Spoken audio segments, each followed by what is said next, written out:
Ik vond het joert nog wel aardig noffelijk waar. Dan had ik het vooral over de temperaturen. Maar hoe noffelijk waar sprutsen, het weekend wordt vol op simmerwaar. Nou ja, dan krijgen we vol op simmerwaar, maar simmerwarmte. Maar laat ik dichterbij beginnen en bij joen en vannacht. Dan hebben we het nog altijd nur bewolking. Kom eens op wat reën of een bui of een buiken. En de temperaturen zien op halve graden. De wind uit het westen waait en die is zwak of matig. En dan morgen.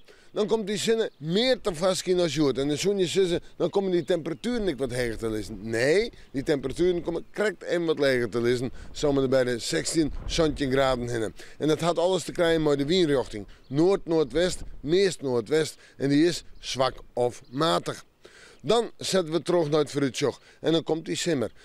Op vrijdag als aan 19 graden. En dan hebben we het over zinnen. Flink wat zinnen. Ik nog wel wat bewolking. En op sneeuw is het hier en dal rekken. Want dan wordt het zo'n 21, 22 graden als gemiddelde temperatuur in onze provincie. Dan hebben we het over de simmerwarmte. En in de joentijd blijft het lang warm. En de wind komt wat meer uit het zuiden en het zuidwesten uit. En zoeken we dan naar de sneeuw. Dan hebben we het nog altijd nog warmte. Zijn 21 graden. Maar er komt al meer bewolking en ik denk letter op de dag al een enkele reën of tongerbui. Maar dat geldt ik van de nacht van sneeuw op maandag. En hoe het dan takken verder gaat, we met de morgen maar weer even in het waarsje.